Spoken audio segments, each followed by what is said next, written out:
Hello learners, आज हम discuss करेंगे एमसीक्यू जो जुड़े होंगे हमारे मैनेजमेंट थ्योरीज से। तो स्टार्ट करते हैं। Scientific management theory was given by, scientific management theory किसने दी थी? Henri Fayol, Peter Drucker, F W. Taylor या मैक्स वेबर ने? And the correct answer is F W. Taylor. Frederick Winslow Taylor ने साइंटिफिक मैनेजमेंट थ्योरी दी थी, इसलिए इनको फादर ऑफ साइंटिफिक मैनेजमेंट भी कहा जाता है। Next, in which year Taylor published his book the principles of scientific management? Taylor की जो बुक थी the principles of scientific management, ये किस साल पब्लिश हुई थी? 1915, 1912, 1911 या 1920? And the correct answer is 1911। 1911 में इनकी ये बुक आई थी। Which principle indicates that employee should be ordered and instructed only by one superior? कौन सा प्रिंसिपल ये कहता है कि एम्प्लॉय को एक सुपीरियर से ही ऑर्डर इंस्ट्रक्शंस मिलनी चाहिए? हेनरी फेयल के 14 प्रिंसिपल्स थे, उस 14 प्रिंसिपल्स में से एक प्रिंसिपल था unity of direction, unity of command, esprit de corps या scalar chain? And the correct answer is unity of command. Unity of command ये कहता है कि एम्प्लॉयज़ को एक ही सुपीरियर से ऑर्डर इंस्ट्रक्शंस मिलनी चाहिए। Next, in which year Mooney and Reiley published his book Onward Industry? Onward Industry जो बुक थी मैनेजमेंट से जुड़ी हुई, वो किस साल पब्लिश हुई थी? 1929, 1931, 1939 या 1940? And the correct answer is 1931। 1931 में जेम्स टी मोने और एलन सी रेले ने अपनी बुक पब्लिश की थी ऑनवर्ड इंडस्ट्री, जिसको उन्होंने बाद में रिवाइज किया था और प्रिंसिपल्स ऑफ ऑर्गेनाइजेशन के नाम से पब्लिश किया था 1939 में, जिसमें इन्होंने मैनेजमेंट और एडमिनिस्ट्रेशन से जुड़ी चीज़ें बताई थी। फिर है आपका who invented the Gantt charts? Gantt charts किसने इन्वेंट किए थे? Charles Babbage, Robert John, Henry Gantt या Taylor? And the correct answer is Henry Gantt. Henry Gantt क्या थे? एक मैकेनिकल इंजीनियर थे और टेलर के फॉलोअर थे। तो इन्होंने गैंट चार्ट बनाया। गैंट चार्ट जो था वो ग्राफिकल रिप्रेजेंटेशन था, तो टाइम और टास्क को इन्होंने ग्राफिकली रिप्रेजेंट किया था। ग्राफ जो हम लोग आज ग्राफ्स पढ़ते हैं, एक्स एक्सिस, वाई एक्सिस, तो गैंट चार्ट जो था वो हेनरी गैंट ने बनाया था। इन्होंने टाइम और टास्क को लिया था, तो जो हॉरिजेंटल एक्सिस थी आपकी उसमें इन्होंने टाइम को शो किया, तो वर्टिकल एक्सिस पे इन्होंने टास्क को शो किया था। नेक्स्ट, हॉथोर्न एक्सपेरिमेंट्स और studies were conducted by? Hawthorne experiments जो हुए थे वो किसने किए थे?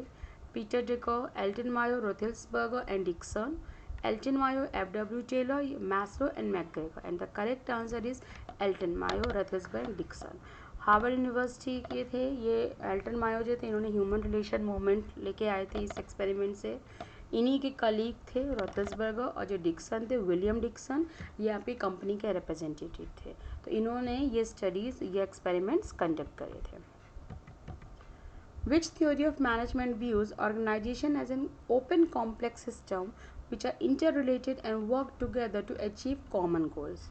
कौन सी थ्योरी मैनेजमेंट की ये कहती है कि जो ऑर्गेनाइजेशन होता है एक ओपन कॉम्प्लेक्स सिस्टम होता है जिसमें हर चीज़ जुड़ी होती है, साथ में काम करती है ताकि हम गोल को अचीव कर सकें? Empirical theory, system theory, decision theory, operational theory? और इसका सही जवाब है सिस्टम थ्योरी। सिस्टम थ्योरी या सिस्टम अप्रोच ये कहता है मैनेजमेंट का कि जो ऑर्गेनाइजेशन है ये एक ओपन कॉम्प्लेक्स सिस्टम होता है जिसमें हर चीज़ आपस में जुड़ी होती हैं ताकि हम साथ में काम करके कॉमन गोल को अचीव कर सकें। Next, theory X and theory Y was given by? जो थ्योरी एक्स और थ्योरी वाई है मोटिवेशन की, वो किसने दी थी? Peter Drucker, McGregor, William G Ouchi या Clayton Alderfer? And the correct answer is McGregor. Next, administrative theory of management is given by? Management की एडमिनिस्ट्रेटिव थ्योरी किसने दी है? Henri Fayol, Peter Drucker, F W. Taylor या Max Weber? और correct answer है Henri Fayol. Henry Fayol ने administrative theory of management दी है, और हेनरी फेयल को ये फादर ऑफ एडमिनिस्ट्रेशन या फादर ऑफ मॉडर्न मैनेजमेंट भी कहा जाता है। Next, who developed the concept of management by objectives? Management by objective, जिसको हम लोग MBO भी पढ़ते हैं, ये कंसेप्ट किसने दिया था? Elton Mayo, F W. Taylor, Abraham Maslow या Peter Drucker? And the correct answer is Peter Drucker. Peter Drucker ने ही MBO का objective, management by objective MBO का कंसेप्ट दिया था। इन्होंने कहा था कि जो MBO का कंसेप्ट है ये एक जॉइंट गोल सेटिंग होती है, कोलैबोरेशन होता है एम्प्लॉय और टॉप मैनेज के बीच में, जिसमें हम वो लोग बैठ मिल के आपस में गोल सेट करते हैं, उस गोल को कैसे अचीव करना होता है, ये सारी चीज़ें करते हैं। तो ये कंसेप्ट था MBO, management by objective. Next, which principle of Henri Fayol is related to team spirit? कौन सा प्रिंसिपल हेनरी फेल का टीम स्पिरिट से जुड़ा होता है? 14 प्रिंसिपल्स दिए थे हेनरी फेल ने एडमिनिस्ट्रेशन के। Equity, esprit de corps, scalar chain या order? And the correct answer is esprit de corps. Esprit de corps जो होता है हेनरी फेल का जो प्रिंसिपल था, ये टीम स्पिरिट के बारे में बात करता था कि ऑर्गेनाइजेशन में हमें टीम में वर्क करना चाहिए और अपने गोल्स को अचीव करना चाहिए। Philosophy of management book is written by? Philosophy of management book किसने लिखी थी? Luther Gulick, Peter Drucker, Oliver Sheldon या मैक्स वेबर? और करेक्ट आंसर है ओलिवर शेल्टन। ओलिवर शेल्टन ने ये बुक लिखी थी। ओलिवर शेल्टन जो थे ये भी एडमिनिस्ट्रेटिव थ्योरी के उसमें सपोर्ट में थे, और फिलॉसफी ऑफ मैनेजमेंट बुक में इन्होंने अपने व्यूज़ बताए रिगार्डिंग एडमिनिस्ट्रेशन और management. POSDCORB is given by? POSDCORB एक एक्रोनिम है किसका? Planning, organising, staffing, directing, controlling, reporting and budgeting का। तो ये मैनेजमेंट के फंक्शंस हैं। ये किसने दिए थे? Luther Gulick, Henri Fayol, Oliver Sheldon या Max Weber? And the correct answer is Luther Gulick. कई जगह आप पढ़ेंगे कि इसमें नाम आएगा लूथर गुलिक और आपका उर्विक का, रेंडल उर्विक का, कि दोनों ने मिलके दिया था। बट ये जो टर्म है, ये जो एक्रोनिम था, ये लूथर गुलिक का था। साथ में इसलिए दोनों का नाम बोलते हैं कि इन्होंने जो ये टर्म कॉइन किया था, ये अपने एसे या नोट्स बुक में किया था। थ्योरी ऑफ ऑर्गेनाइजेशन ने उसका नाम दिया था। तो जो लूथर गुलिक और रेंडल उर्विक थे, इन्होंने जो भी अपना वर्क था एडमिनिस्ट्रेशन और मैनेजमेंट से जुड़ा, वो एक बुक में पब्लिश किया था। उसका नाम था papers on the Science of administration. और उसी papers on the Science of administration में एक एसे या नोट्स इनका था लूथर गुलिक का, जिसका नाम था थ्योरी ऑफ ऑर्गेनाइजेशन या notes on the theory of organisation. उसमें इन्होंने ये पोस्ट कॉप जो टर्म है वो कॉइन किया था। तो ये 7 प्रिंसिपल्स थे जो इन्होंने बताए थे लूथर गुलिक ने, और इसी का एक्सटेंशन जो उर्विक थे, उन्होंने अपने प्रिंसिपल्स बताए थे अपनी अलग बुक में। तो जो पोस्ट कॉप बेसिकली जो दिया था, वर्ड दिया, एक्रोनिम दिया था, वो लूथर गुलिक ने दिया था। Time motion fatigue studies given by? Elton Mayo, FW Taylor, Abraham Maslow and Peter Drucker? And the correct answer is FW Taylor. जो टाइम मोशन फैटिग स्टडी था, ये साइंटिफिक मैनेजमेंट थ्योरी में आपको मिलेगा। टाइम कितना, एक टास्क, एक काम को पूरा करने के लिए कितना समय लग रहा है, मोशन कितनी बार मूवमेंट हो रहा है उस काम को करने के लिए, और फैटिग कितना आप रेस्ट करते हैं एक एम्प्लॉय इस काम को करने के लिए, या कितना रेस्ट रिक्वायर्ड है। तो ये स्टडी सबसे पहले ये टर्म कॉइन किया था FW टेलर ने। सो डोंट गेट कंफ्यूज कि FW टेलर और आपका ये गिलब्रेथ में, इन्होंने कॉइन किया था, उस पे वर्क मोशन और टाइम पे उन्होंने आगे जाके किया है। Next, job enrichment is a contribution by? Job enrichment, job enrich करना, उसमें एडिशन करना रिस्पॉन्सिबिलिटीज़ का, ये एक HR का टर्म है, ह्यूमन रिसोर्स मैनेजमेंट का, जिसमें जॉब्स में और रिस्पॉन्सिबिलिटीज़ ऐड की जाती हैं ताकि जो मोनोटमी है, जो एक ही काम कर करके आदमी बोर हो जाता है, एम्प्लॉय बोर हो जाता है, उसको रिड्यूस कर सके। तो जो जॉब एनरिचमेंट टर्म है, ये किसका कॉन्ट्रीब्यूशन माना जाता है? अब्राहम मैस्लो का, फ्रेडरिक हर्सबर्ग का, पीटर ड्रकर का, क्लेटन एल्डरफर का? और इसका सही जवाब है आपका फ्रेडरिक हर्सबर्ग।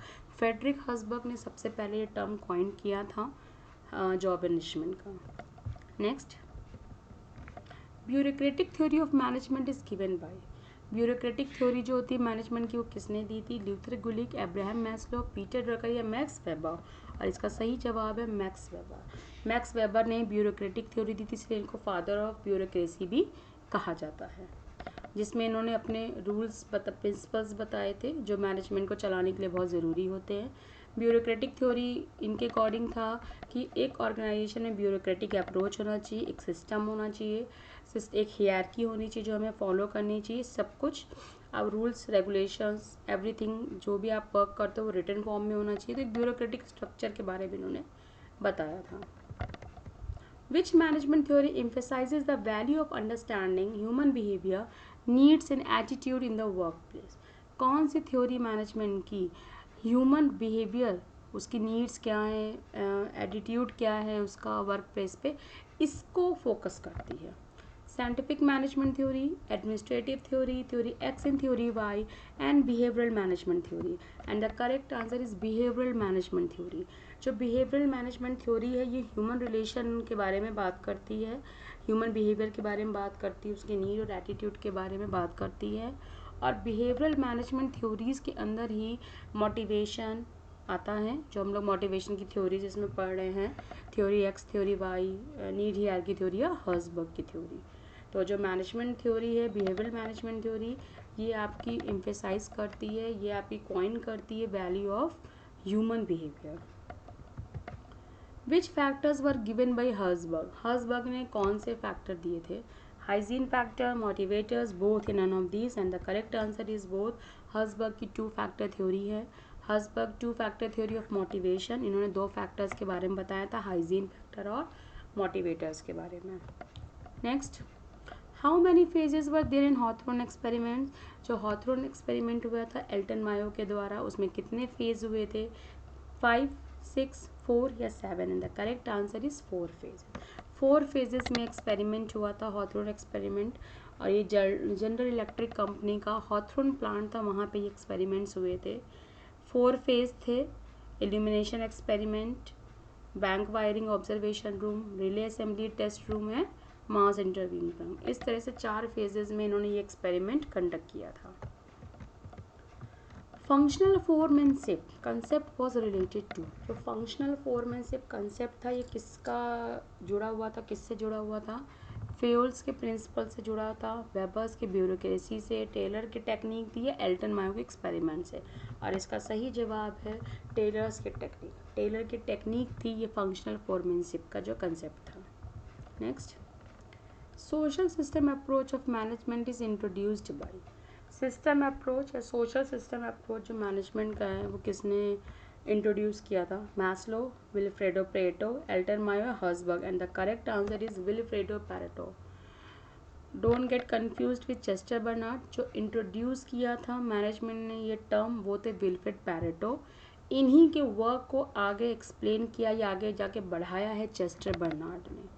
तो अब आप सिस्टम थ्योरी, सिस्टम अप्रोच डालोगे तो उसमें जनरल चेस्टर बर्नार्ड का नाम आता है, बट जो इंट्रोड्यूस किया था, जो वर्ड इन्होंने किया था, विल्फ्रेडो पेरेटो ने.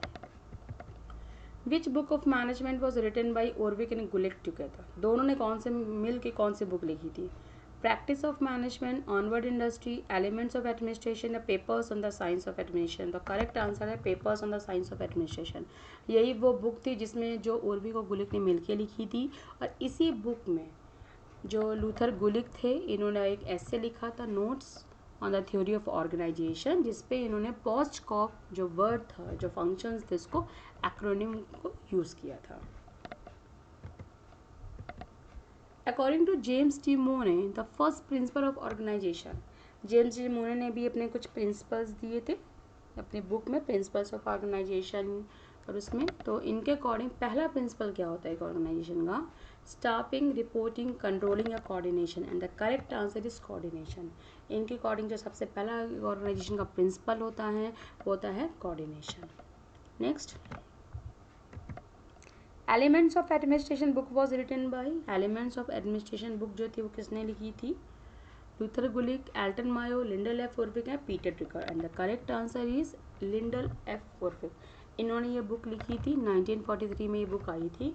और इसमें इन्होंने, इस बुक में इन्होंने अपने 29 प्रिंसिपल्स बताए हैं मैनेजमेंट के.